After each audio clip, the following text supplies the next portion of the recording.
ರೇಣುಕಾಸ್ವಾಮಿ ಕೊಲೆ ಕೇಸ್ನಲ್ಲಿ ಮೂವರು ರಿಲೀಸ್ ಆಗ್ತಾ ಇದ್ದಾರೆ.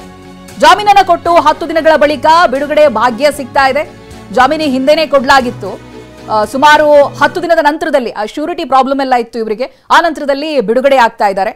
ಮೂವರು ಆರೋಪಿಗಳಿಗೆ ಇವತ್ತು ಬಿಡುಗಡೆಯ ಭಾಗ್ಯ ಸಿಕ್ಕಿದೆ. ಜಾಮೀನು ಕಾನೂನು ಪ್ರಕ್ರಿಯೆಯನ್ನ ಮುಗಿಸಿ ಆ ನಂತರದಲ್ಲಿ ಬಿಡುಗಡೆ ಮಾಡಲಾಗಿದೆ. A15 ಕಾರ್ತಿಕ್, A16 ಕೇಶವಮೂರ್ತಿ ಮತ್ತೆ A17 ನಿಖಿಲ್ ಇವರನ್ನ ಜೈಲಿನಿಂದ ಬಿಡುಗಡೆ ಮಾಡಿದ್ದಾರೆ. ತುಮಕೂರು ಜೈಲಿನಲ್ಲಿದ್ರು. ಗೊತ್ತೇ ಇದೆ ನಿಮಗೆ, ಪರಪ್ಪನ ಅಗ್ರಹಾರದಲ್ಲಿ ಸ್ವಲ್ಪ ಜನ ಇದ್ದವರನ್ನ ಯಾವ ರೀತಿಯಾಗಿ ಸ್ಪ್ಲಿಟ್ ಮಾಡಲಾಗಿತ್ತು ಅಂತ. ಇದೀಗ ಈ ಮೂವರು ತುಮಕೂರು ಜೈಲಿನಲ್ಲೇ ಇದ್ದವರು. ಇದೀಗ ಇವರನ್ನ ಬಿಡುಗಡೆ ಮಾಡಲಾಗಿದೆ.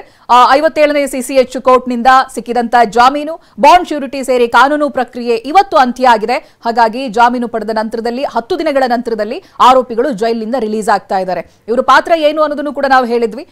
ಸರೆಂಡರ್ ಆಗ್ತಾರೆ. ತಮ್ಮ ಈ ಕೊಲೆಯಲ್ಲಿ ಭಾಗಿಯಾಗದೆ ಇದ್ರೂ ಕೂಡ ತಾವೇ ಕೊಲೆ ಮಾಡಿರೋದು ಅಂತ ಒಪ್ಪಿಕೊಂಡು ಸುಳ್ಳು ಸಾಕ್ಷಿಯನ್ನ ಹೇಳೋದಕ್ಕೆ ಹೋಗಿ ಸಿಕ್ಕಾಕೊಂಡಿರೋರು ಇವ್ರು 3 ಜನ ಕೂಡ. ಇವರಿಗೆ ಜಾಮೀನು ಸಿಕ್ಕಿದೆ. ಬಿಡುಗಡೆ ಭಾಗ್ಯ 10 ದಿನಗಳ ನಂತರ ಸಿಗ್ತಾ ಇದೆ.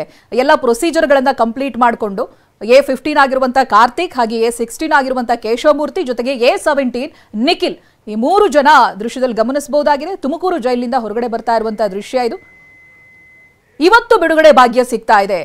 ಸುಮಾರು 10 ದಿನ ಆಯಿತು ಜಾಮೀನು ಸಿಕ್ಕಾಗಿತ್ತು. ಇವತ್ತು ಹೊರಗಡೆ ಬಂದಿದ್ದಾರೆ.